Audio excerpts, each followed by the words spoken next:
Qui n'a pas cassé une manette par plaisir? Non mais ça soulage. C'est comme quand t'as un bug sur sur ton ordinateur et qui fait don don don. Alors sur toi ce que tu fais, ben, tu laisses la touche appuyée pour que ça fasse don, comme si l'ordinateur souffrait de ce que tu lui faisais. Tu vois, comme si juste le fait d'appuyer, qu'il fasse le message d'erreur en boucle, t'es là, et mal, connard. Voilà. Qui n'a pas fait ça? Tu vois, ça soulage, ça sert à rien, mais ça soulage. Psychopathe, arrêtez, genre vous avez jamais fait ça. Eh, ça va. Il y a une époque où je filais des claques à mon écran d'ordinateur à chaque fois que je perdais un jeu. J'ai pété un écran comme ça, du coup j'ai arrêté de le faire parce que bon, ça coûtait cher quand même.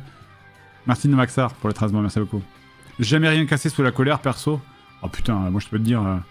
la première console que j'ai pété de colère, c'était j'avais 8 ans, genre. Donc, c'était première console que mon père m'avait offert, qui était littéralement ma première console sur mon... J'ai pété ma première console sur la première console et sur mon premier jeu qu'on m'a offert. Je mettais des petits coups de genoux. C'est une console portable, c'est une Lynx Atari. Et chaque fois que je perdais, je faisais comme ça un coup de genou sur la console et je l'ai pété. Mettre des souris. Non, la souris, non. Le clavier, par contre, fait un bond comme ça, bam, avec toutes les touches qui volent, là. Ou alors prendre, tu sais, le coup classique, hein. T'attrapes le clavier comme ça, et bam, bam, et t'as tous les touches qui volent, là. Moment, la faire live, le coup du clavier. Ah non, mais moi, je le comprends, hein. Ça soulage. C'est chiant parce qu'après du coup ton clavier il est pété, faut en racheter un. Mais sur le coup, oui, fou.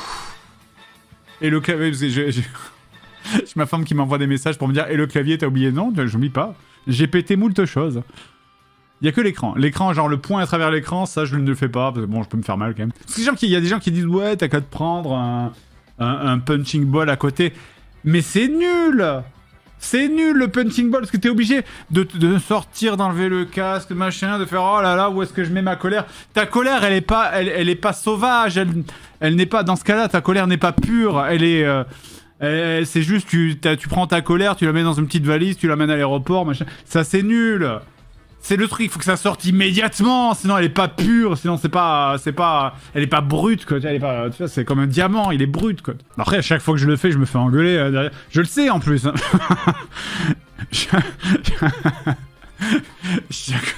Chaque fois que je le fais, j'ai un bureau bien solide, après, bam, comme ça sur la table, je me fais mal à la main au passage.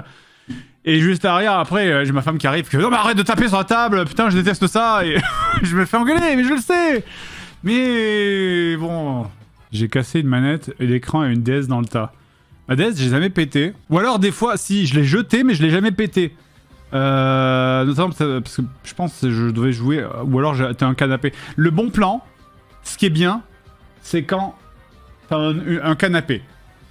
Tu joues et tu t'arranges pour qu'il y ait un canapé dans la pièce. Parce que là, du coup, tu peux saisir l'objet et le jeter sur le canapé. Voilà. Du coup, ça va. Le rebond... Parce que ta colère est expulsée dans le geste. Ta colère n'est pas genre produite par la destruction de l'objet. Elle est juste exprimée par le geste, par l'intention. Donc ça va. C'est juste, il y a un truc dans ton esprit qui fait attention, pense à viser le canapé. C'est bon, tu vois. Ça passe en frais professionnel. Voilà. Ça passe en frais professionnel.